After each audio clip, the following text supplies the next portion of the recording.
Okay, I am going to go ahead and get us started. And before we went on break, we talked about our first practice, which was developing a leader's mindset. What questions, what comments, what insights do you have about that before we jump into practice number 2?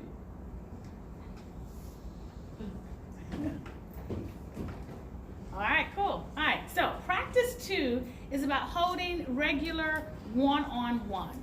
And this is an opportunity for you to look at how do you begin to engage your direct reports with empathetic listening. This is also about this thing called engagement so that they know where they need to focus their time and their energy.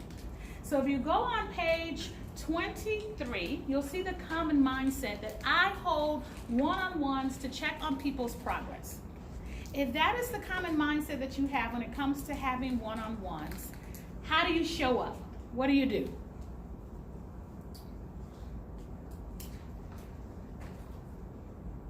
tell people what their numbers are, you tell them what's going on, and follow with any questions for me. Yeah, so I just tell them what their numbers are, tell them their progress. What else? When you have one-on-ones just to check on people's progress, what does it feel like? Transactional. Yeah, it is just check the box. Let's make sure we've got this done. How long is it?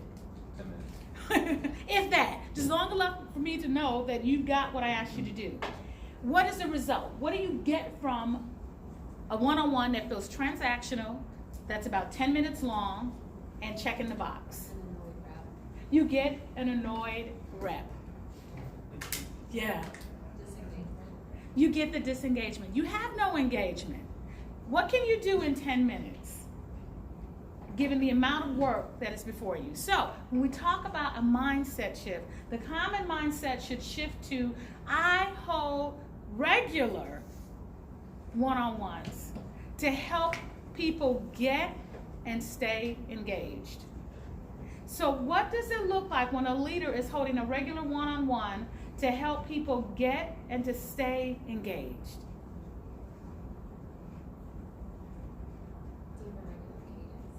Say that again? You have a regular cadence set time. Yeah. It's on your calendar, you know, you can prepare for it, you're ready. Yes, so it's planned. It's on my calendar. I'm ready for it. What else does a leader do with this mindset?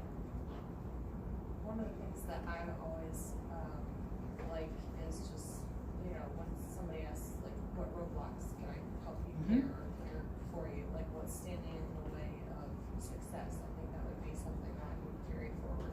Yeah. So when you ask them what's standing in the way, that's your job, is to take that forward to find out how you can move those obstacles. Sure. What else does a leader do with this mindset? I try not to ask any yes or no questions. You try not to ask any yes or no? Why, Brittany? Because then it forces people to open up more. And it's hard. Yeah. It's hard. And each time I talk, I try to ask different questions. So Mhm. it could just be something really random, like, so what are your plans for the summer? Mhm. Or how's your cat doing? And people are like, oh, well, and then we're talking. Yeah. Okay. So Yeah. So the thing that we oftentimes are missing out when it comes to one-on-ones is that the end game is getting people not only to be engaged, but to stay engaged. Because when we talk about the levels of engagement on 24, there's a place that we want where people are willing to give us this level of engagement.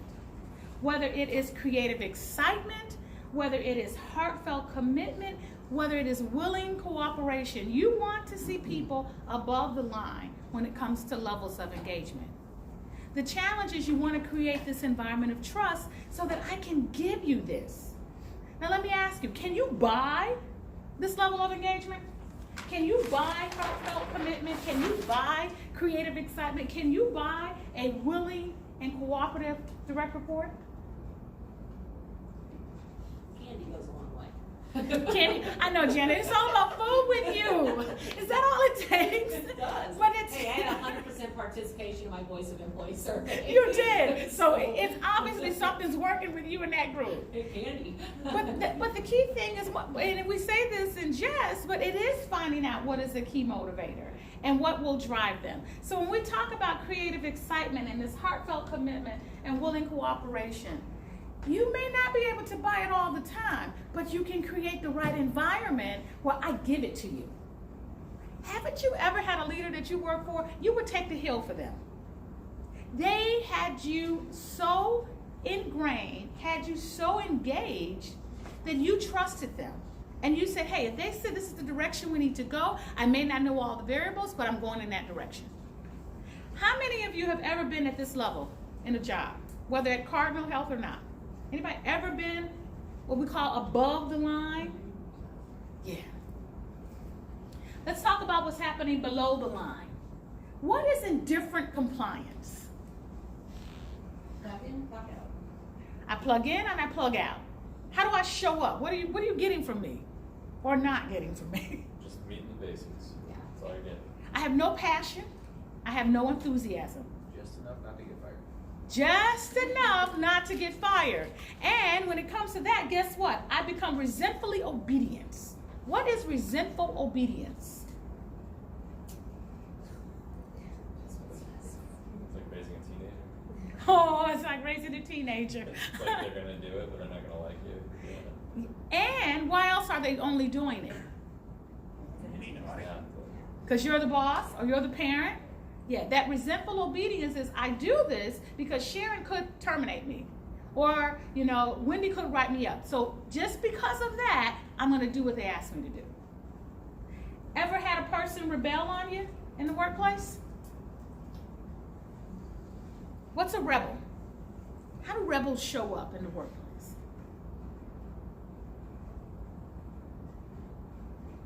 All negative feedback on voice and employee survey. It could be negative feedback on the voice of the survey. What else? Seriously, they'll just go right down the Yeah. negative, not even read the questions. That's one way. It's that pushback. It's that challenge. It's that resistance to what is happening in the workplace. They even admit to it too. And they tell you. Yeah. Yeah, so now you've gone from just, all the way from rebel to maybe that resentful obedience. I'm going to do this survey, but I'm going to do it a certain way. And what about people that quit, but they don't quit? What does that look like? They completely check out. They completely check out. Yeah, how do I've seen they, it in how do they show up? Randy, what do you see? I mean, it was just blatantly on it. I mean, obvious to everyone in the entire building, and it was just like, okay, numbers were still coming in a little, but it was just completely checked out, and it was very frustrating to be on a team with somebody like that. Yeah. Very frustrating. Yeah. So I was like, listen, if you don't want to be here, I'm not saying I don't want you to be here, but clearly you don't. Kind of need to figure it out. Yeah. And I wasn't the leader. I was just a coworker. I was like, listen. Thank you for sharing that perspective, because that was going to be my next question. How does a person who quits impacts the team? It's very negative. Yeah. Very. If you got a team of, Zach, you've got 22 people. If you had 2 rebels, or maybe 1 rebel, 1 indifferent compliance person, how would that impact your team of 22? Everyone goes down to that level. Yeah. Isn't it? It's very toxic. It's toxic and it's contagious. And who are they looking for to resolve this issue? Yeah. And so when we talk about these levels of engagement, believe it or not, the one thing they all have in common is that you have a choice. You have a choice on how to show up. Part of what can drive your choice is the environment that the leader creates, so that I want to give you that. Or if I'm here, I give you an opportunity to check in with me, to find out. That is why regular one-on-ones are so important, because that's a chance for you to find out what is the direct reports level of engagement. Where are they, and what is it that I need to do? How can I help to get them above the line? So when we talk about these levels of engagement, I want you to think about a time when you were at the level of creative excitement. On page 24, make some notes, or if for some of you, maybe you already have it top of mind, but when you were at that level of creative excitement, why were you so engaged? What was in the workplace?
Who can share? When you were at Creative Excitement, what was happening in the workplace? Why were you so engaged?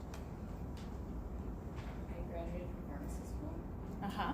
and I already knew my job in my store, where I was gonna be the pharmacy manager when I graduated. And I was told this is a focus store, so they went the entire last year that I was in pharmacy school without a pharmacy manager. And you're a red store, which meant that corporate had already come in and flagged our pharmacy department as, red, Which I'm assuming red is not a good thing. Red is bad. Red So is red bad. means, so when you're an all-around red pharmacy, it means that nothing is going right. Okay. And when my first day in the pharmacy, I realized, wow, nothing is going right. There were drawers full of drugs that no one knew what they were or why they were there. Just drawers and drawers, boxes full, deliveries that had never been put away from over 2 months ago. Oh my goodness. So I was so excited because I knew what to do. I had the tools to do it. I had the team to do it. I just needed someone to say, let's do this.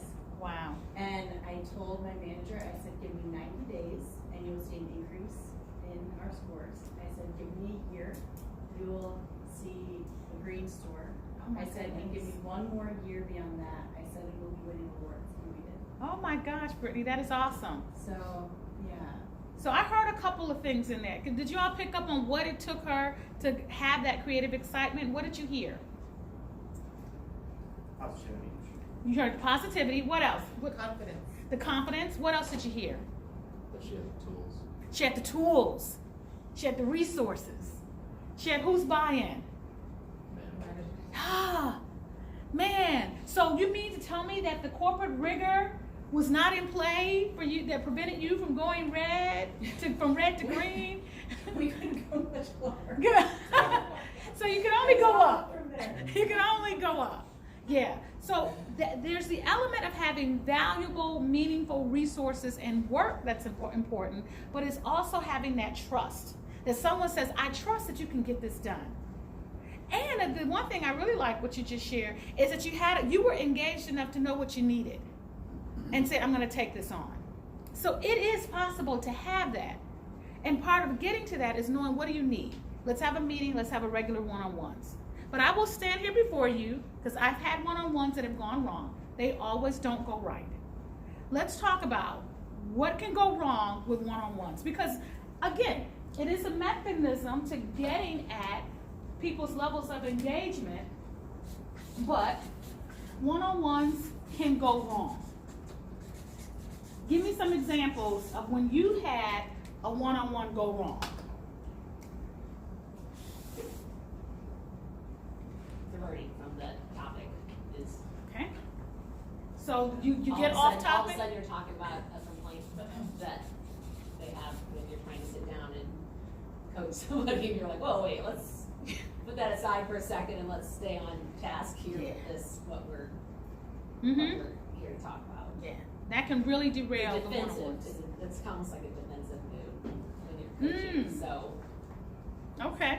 that's kind of hard, because you gotta kind of set it aside for a second and then stay on. Mm-hmm. I actually think I said we gotta stay on. We got to stay on topic. Yeah. So getting off topic is one way that one-on-ones can go wrong. How else can they go wrong? One-sided conversation. Say that again for me, Miranda. One-sided conversation. One-sided conversation. I've had technicians sit in front of me and I ask a question and they just say yes or no, or don't even answer and just stare at me and I go, so what are you thinking? What's your future? What do you want to do? How can I get you there? And they go, I don't know. Mm-hmm. Yeah. That makes it challenging. Anyone else? I think like Josh said, the whole status quo. Mm-hmm. I mean, if someone is just, look, I'm getting everything done that you want me to get done. I'm just, let me clock in, clock out, Yeah. and then you're done. Yeah. And they know that how many days they have till they're retired. There's always a few of those around, huh? Josh, I saw your I hand. think even in a leadership role and taking over, whether it's a team or a situation that they're already in the resentful obedience or rebel stage, Mm-hmm. that's just the dumpster fire. Mm-hmm. So you're saying that where they are as far as their level of engagement in that one-on-one, Yeah, like you come into the team and you walk into a situation, they're already in the bottom of that scale level of engagement. Yeah. Based on previous experience and. Yes. You raise an interesting point, Josh, because if I inherit a team that is already at indifferent compliance, for whatever the reasons may be,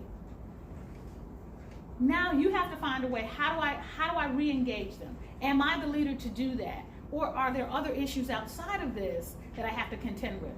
Yeah. Any others?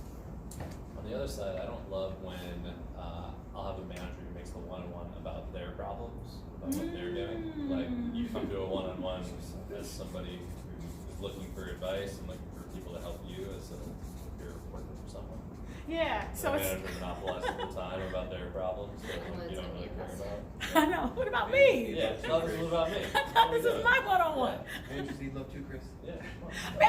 Managers need love too. They should be having their one-on-ones up in that time. This is my time. What's that up? No. Randy, what did I hear you say over here? Oh, I just said, I don't even know. Oh. I don't know. I was just like laughing, just saying. Okay.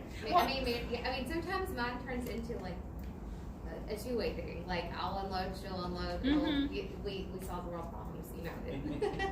Well, see, and We here's try the to, at thing. least. We try to. Yeah. And the challenge is that we want to make sure that the one-on-one is focused on the engagement. That is just one tool. I mean, there are many ways that you can get engagement. This is one tool. So I'm going to show you a short little video that's going to talk about how to better structure your one-on-ones, just some nice tips to consider. And in your pre-work, if you recall, I asked you, how often do you have one-on-ones? Do you have a particular form? So I want you to keep that in mind as you're watching this video. One of the 6 critical practices to being a great leader and manager is to hold effective, regular one-on-ones. Unfortunately, these meetings often end up as a status update. This is a mistake. If you're a manager and not holding regular one-on-ones with your team members, you're missing out on learning about opportunities and issues.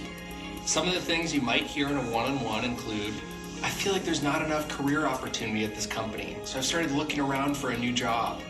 Or, I'm having serious trouble working with this colleague. I don't think I can keep working on this team. Or, the website project is way behind. I don't think senior leadership realizes it at all, and it's going to have huge consequences for our customers. These are things you absolutely need to know as a manager, so make sure you're drawing out these kinds of issues. Here are 5 simple tips so that you can start holding better one-on-ones right away. Tip number 1, hold one-on-ones at regular intervals. Figure out the best interval for one-on-ones for each of your team members. It might be weekly, bi-weekly, or monthly. When you've agreed on that interval and scheduled it, make sure you stick to it. Rarely, if ever, cancel. If you're canceling, it says to team members that you don't care about them and that their work and development is not a priority for you. Tip number 2, schedule at least 30 minutes. You cannot have a meaningful conversation in less than 30 minutes, so you need to have that at least be the minimum time. Tip number 3, use the prep worksheets to identify top priorities. A lot of managers may schedule one-on-ones, but don't use that time properly to get the issues and opportunities out that need to be shared. It's easy to solve this if both you and your team members use tools to do a little bit of preparation work before each meeting. When you use these prep tools, your one-on-ones will go from awkward to easy and valuable for you and your team members. Tip number 4, draw out issues and interests by listening and asking questions. To start off, your team members might not be comfortable telling you about the issues where they're stuck or information about what motivates them. So go in there, ask questions, and really listen to what they say. You should be talking at most 20% of the time, and the rest of the time you should be listening and asking questions. Let team members bring the issues and ideas that are important to them. One-on-ones are their meetings more than yours. Tip number 5, help team members find solutions instead of trying to solve problems for them. You may be tempted to jump in and try to solve the issues your team members raise for them. That approach does not help in the long run. Why? Because team members won't learn to solve problems for themselves. So instead, help your team members figure out answers for themselves by asking coaching questions. When you take this approach, not only do you develop your team, but you'll also make your job a lot easier in the process. So those are 5 tips for holding effective one-on-ones with your team. And when you apply the tips, you'll be on the path to being a more effective leader. All right, so turn to page 25. Let's talk about some of the simple one-on-one tips. I asked you about your one-on-ones, and I know that when you've got 2 or 5 direct reports, vastly different than when you've got 22, sometimes 16 direct reports. So let's talk about holding those one-on-ones at regular intervals. What is a regular cadence for you in the Cardinal world? And let's be real about this, because there's some value add in really having it structured, but we also have to look at the reality of what you're up against. So I don't want to call anyone out, but those of you that have more than 2 direct reports, how often do you have your one-on-ones? And what are some of the challenges or issues? Bobby, I see you. I don't have time. I'll be very frank. And that's what I want. I want you to be honest. Yeah. So you've got how many people you said, Bobby? 13, 14. 13, 14 people. Okay, and so when you say you don't have time to have them, what's getting in the way of that? So the pharmacy that I have now, it's kind of, I'll be honest, I just went through a full remodel, so I'm just getting through that. I acquired 3 or 4 new accounts, so we went up from, I don't know, 150 a day for doses now to like 200, over 200. So in addition to that, I have a driver on maternal leave, I have another driver who just quit. I have a team that I just got that I've never been really managing well properly.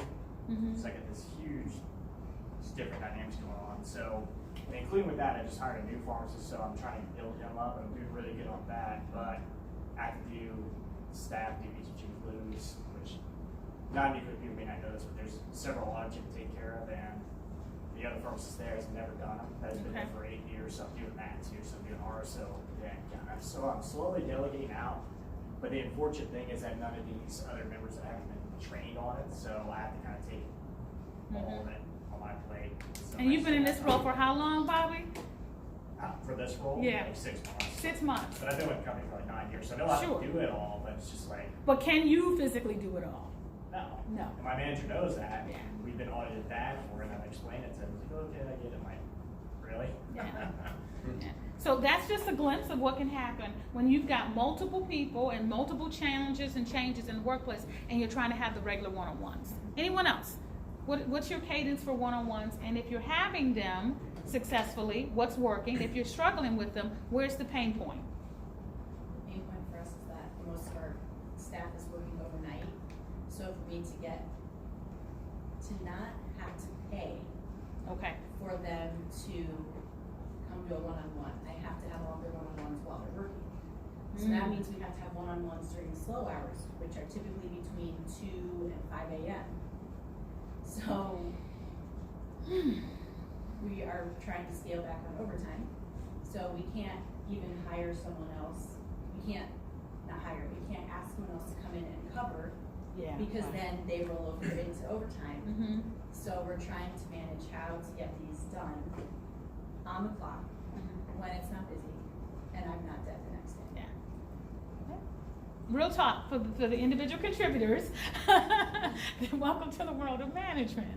Anyone else? I mean, my manager does a good job at that. She puts one on the calendar every 2 weeks. Actually, it was an hour ago. I missed it. Oh no! But I came up with my notice. And I'm like, oh, missing that one-on-one. How ironic. So with her predecessor, like our manager didn't know. It's probably like once a quarter we got together. So having it every 2 weeks is. She doesn't like we're remote, so like I work in Buffalo and she's in Nashville. So like I never. You work where again? I'm sorry. Buffalo, New York. Fancy that. That's where I'm from. Oh really? Yeah, we'll talk later. later. I was born in Niagara Falls. I live in West Seneca now. It's right outside of Buffalo. I grew up in the Bell and Kensington area. Okay, my ex-wife lives on Kensington. We have to talk.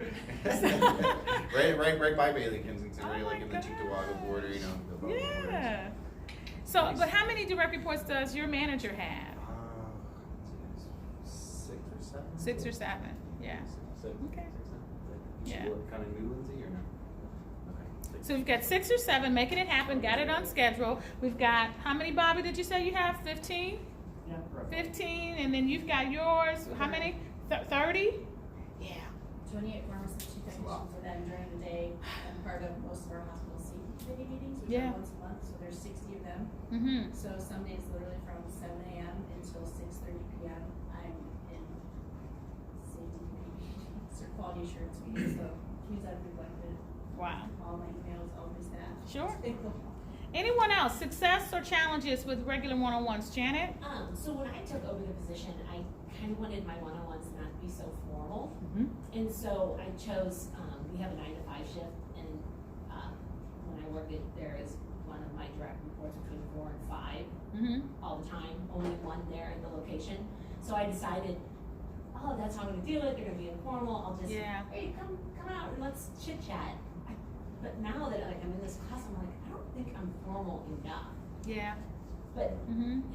the people are engaged though. Sure. That's not a problem at all with engagement, because I've worked with a lot of these people for years. I mean, one of my direct reports I've been working with for 15 years, so. Yeah. But now I'm wondering if, and that's why I actually checked it as one of my things that I wanna work on, when I said check, Mm-hmm. because although I feel like I do one-on-ones pretty regularly, I mean, not weekly, I mean, it's probably more like once a month. Mm-hmm. I feel like they don't realize it is a one-on-one, because Okay. I'm too informal. I gotcha. I am. And there's pros and cons to that. I won't take away the relationship and the dynamics that you have. But when we talk about how to use that as an opportunity to find out where their level of engagement is, maybe that's where we can formalize the conversation a bit more. But for those of you that are struggling with having those regular one-on-ones, can I ask you, where would you place your folks' level of engagement? So Bobby, Brittany, if I were to ask you, where would you place their level of engagement? Where would they be, above or below the line? You're on the gamut, okay? Which is to be expected for that size. Can you trend an average feel of level of engagement? Where would you say there? Because I know we talked The yesterday. majority are willing cooperation. And I definitely have a couple that are heartfelt commitment. I can think of one right now who is creative excitement. Creative excitement. Maybe a little too much. Maybe a little too much. I get a call at 3 a.m. Brittany, I just thought of something. Oh boy. I'm like, I'm listening. Are you Yeah. awake? I am now. So that's good to have one of those, right? No, I do. I love it. So you've got a mix and you just have a few here. So Bobby, when you think about your folks, because when we talk, let me just preface this, because you mentioned about your valleys and saying you've got this disharmony and the challenges happening on the team. Where would you place the majority of your folks when it comes to levels of engagement? So, at least 2 of my texts, which is good, are probably right below the creative excitement, maybe right at heartfelt. So Okay. That kind of helps out a lot. I do have one that is a rebel or quit, basically just there, like he's already dictating what shifts he wants to work, and the whole Okay. staff knows, and so it's going to start snowballing that. But Mm-hmm. I have a lot of older gentlemen that work for me that are drivers, and that's the majority of my staff. Mm-hmm. So being of that generation that they're from, they're probably either right at willing cooperation or right at status quo, because that's kind of what they're used to, what they've always been doing. They're great, they're loyal, but as far as delegating new and different tasks to do, it's just probably not gonna happen to my, to what I can do. I can train them to do it, but, Yeah. so it's kind of all over the place. Okay. And the reason I want you to think about when you're looking at how well you are doing with one-on-ones, if they're regular or irregular, it's really all about level of engagement. So if maybe you are at least having them 4 times a year, we have that's very prescriptive for us during our time to talk. At a minimum, then I'd say, okay, I'm okay with that. But if it's not happening at all, and it becomes a major struggle, I would ask you to give caution to where you might be on the level of engagement with them. Because you run the risk of, and based on what you mentioned, Bobby, about the level of disharmony, more times than not, if I have a conversation with someone, I can find out what those issues might be. Whether I can resolve them or not, sometimes people just want to be heard. And if you won't sit down and talk with me, who and where will they talk? At the water cooler, in the break room. That's where that dissension can start. So the regular one-on-ones are so important. What about 30 minutes? Is that unrealistic? Zachary, you've got 22 people. Is 30 minutes unrealistic? And you can be candid with me. I can take it. That's probably about how long mine last. Okay. So whenever I took over, one-on-ones I don't think were done very regular before. Okay. But with 23 people, I try to do all 4 a year. Sometimes it's 3. Okay. Just because it can take me up to a month to hit all 23 of my people based on scheduling, my schedule, Wow. Okay. PTO. But I can say that it has shown a great increase in engagement based on the BOE scores Good for that we you. just got back, based on the last, the previous time, which I know it's been a couple of years before I was even at this location. Okay. So, we have seen a huge increase in the engagement. Yeah. And I think a lot of it is being able to set clear goals for even the delivery drivers. Like I challenge everyone this year to set some type of professional, personal goal, no matter how big, no matter how small. Like if we can do 23 things to improve the team, no matter how small. Yeah. That's a huge. That's just one per person. That is a good idea, isn't it? Yeah, Mm-hmm. I love that. So can I ask my individual contributors, based on what you're hearing, if you were in either one of those scenarios or situations that we painted, whether the work is just crazy, you just don't have time for it, or you're getting maybe 3 in, maybe not the 4, maybe just what you can, what would be your response? What would be your level of engagement if you were on the receiving end of that? Sharon? If I were in like the situation where you don't have time, I would try and do have set a small goal, like you said, maybe once, even if you can't do the 4 per year cardinal, once a year, have a good quality, even if it's a 15-minute one-on-one, just to start and get baseline, and just to start a level of trust, and then perhaps that 15-minute meeting, make it informal, build a trust, and maybe that would lead to, the employee that might not be engaged, would really appreciate you taking time to listen, and then maybe they spread the word with the other people, the other workers, and then it could create a little bit, good, results. Yeah. And if not, at least you tried a small little effort Sure. to engage. Great, thank you for sharing that. I appreciate that. Anyone else? What would be your take? What would be your response? Because I think this is a great opportunity to hear from folks that would be on the receiving end of that one-on-one or lack thereof. What impact would that have on you? I think the lack of one-on-ones, I would start to become, I feel like I'm a pretty engaged person, but if I had a lack of, if they just weren't happening, I would start to become disengaged and be like, well, they don't care, or they're not seeing what I'm doing. Thank you, Leah, for sharing that. Anyone else? I would agree with that, and mine's probably really different. So my director, we've gone through a lot of changes. We have weekly one-on-ones. She has 7 reports. All of us have weekly 30, 45 minutes on the calendar. Sometimes it's probably a little too much, but we stay really engaged. We're a close team. She sits in the room with us. So she could have had an office down the way. She chose not to. She wanted to be engaged with the team. So she's just running the throws. But we have had a lot of changes over the last couple months. She's actually not going to be there in 3 weeks. So this is really interesting. She hired me 6 years ago. So now I'm the most senior person on our team. We have a new person coming in, but they're from here at corporate, and they're going to be staying here and just kind of commuting back and forth. So there's not going to be that presence in the office. It's going to make a difference. So I would say, for some people that have a lot larger team, totally get y'all can't do that, but maybe just if you can have the opportunity, I agree with what Sharon said, because throughout all of these changes, our team is very anxious, and some are nervous, and so I think just having that constant, kind of a little bit of a nurturing, things are good, we're invested, we want, kind of that positive, reinforcement, just saying, hey, we're fine, we're gonna be good, keep doing what you do, just power through it, kind of mentality. And so you raise a very valid point, because we are always in a state of change at some point or another. I think one of the things they mentioned about the VOE is we've got to get our arms around how a change management process for our people, because we're constantly changing. And so I like what you said. having some face to say it's going to be okay, to help you get through that change. That is one vehicle that the one-on-ones can serve. It's a touch base. But also, too, it's how do I help them survive? How do I get them over the hump? Are they going to be out there on an island all by themselves? So, again, I understand reality. I know there's some craziness going on in your world.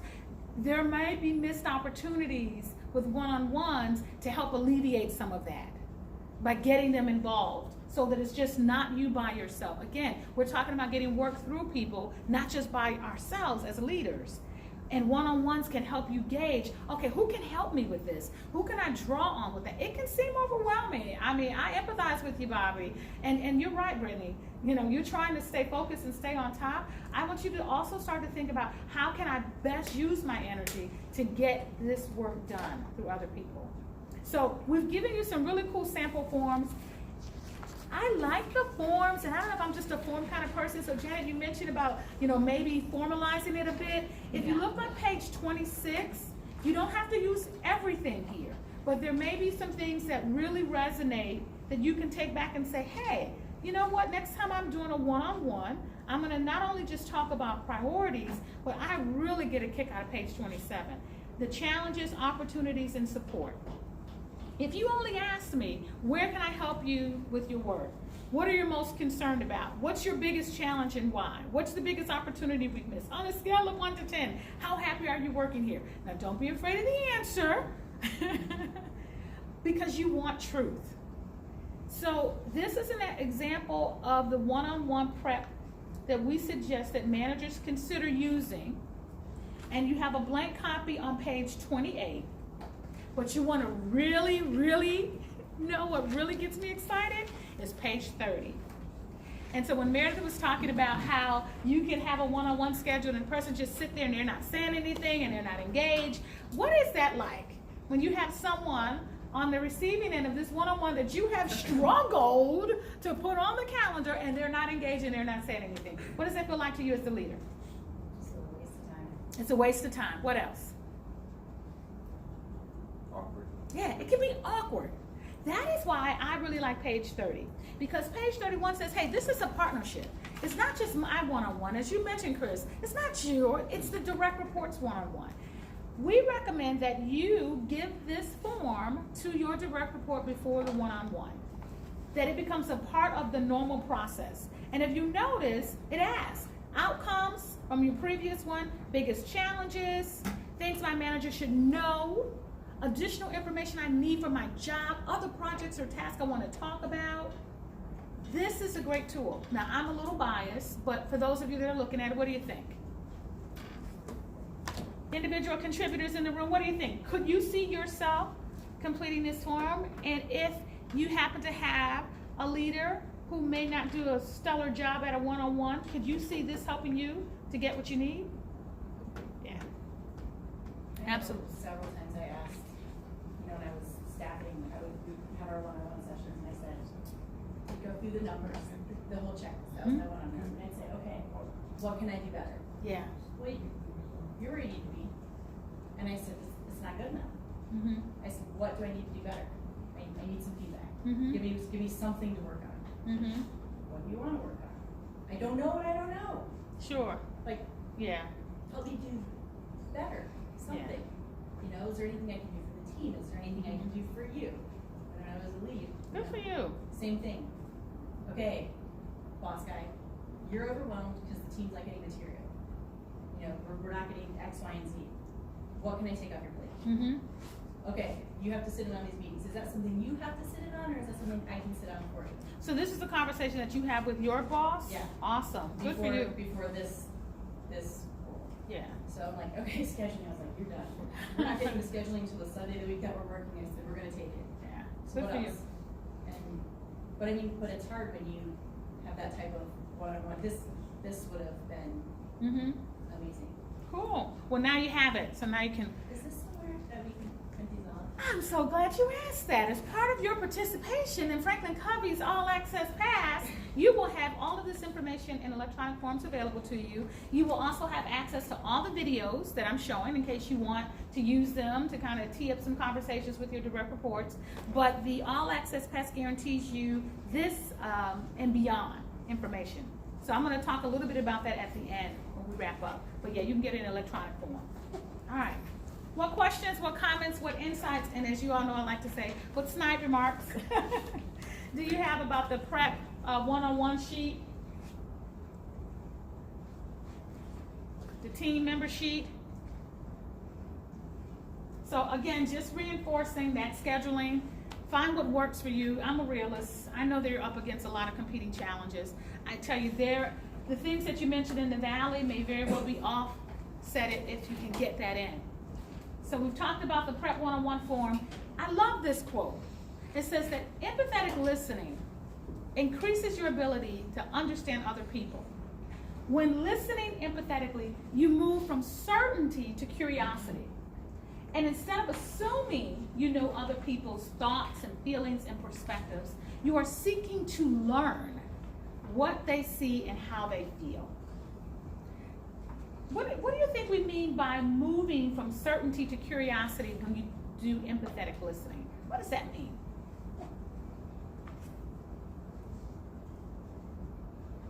Sometimes I feel like you go in thinking that everyone's thinking like yourself. And you kind of get a little shocked and like, oh, wow.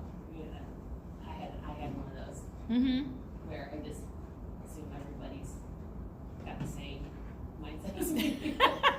Only to find out, whoa, that's pretty different. Yeah. Yeah. So when Rob said you listen what % of time and you talk what % of time from the video, do y'all recall what he said? Yeah, so you are listening how much? 80% of the time and talking 20% of the time. So that means you are listening with a certain attunement, a certain certainty. You're listening empathetically. When we talk about listening empathetically, what do you think we mean by that? We talked a little bit about this yesterday. What is empathy?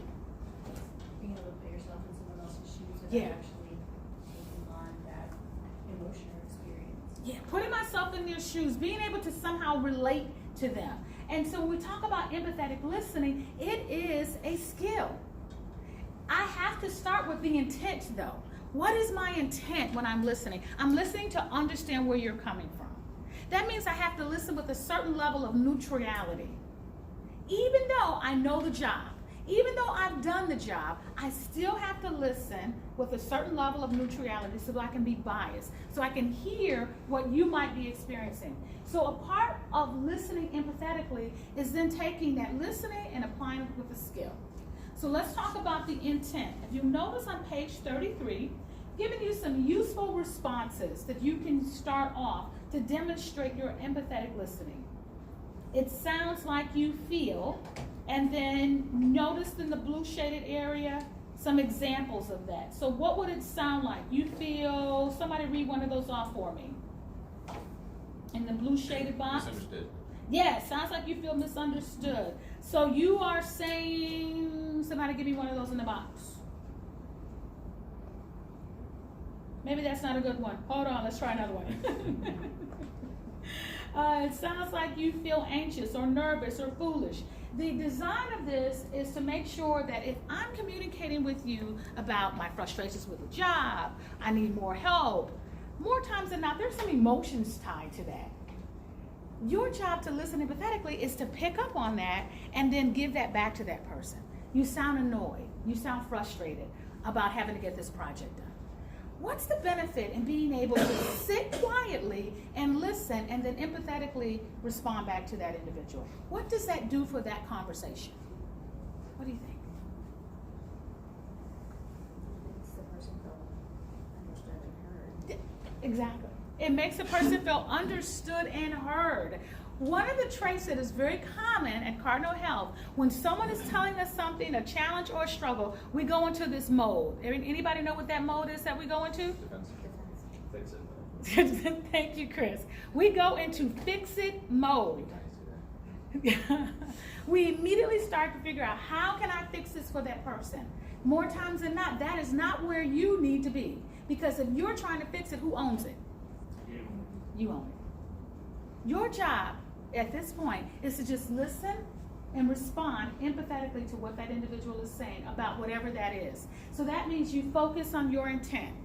If your intent is to go in and fix it, you're going to get caught up in fix-it mode. But if your intent is to understand and respond empathetically, then you will listen, giving the person your full attention. So that means you are not doing what? What are some of the practices that we see when people say they're listening to us? Oh, do I have to demonstrate? You're not on your phone, you're not on your laptop, you're making eye contact. I'm making eye contact with you, my body is open, I'm not checking my phone as it's buzzing on my desk and looking at it. Full attention, full attention. It's being silent and allowing that person to summarize, to speak, and then you summarize what you understood. I love this quote. The inability to listen strangles the desire to talk. It strangles the desire to talk. So I want you to take a look on page 34 at the do's and don'ts for empathetic listening, because we're going to get a little practice in on how to listen empathetically.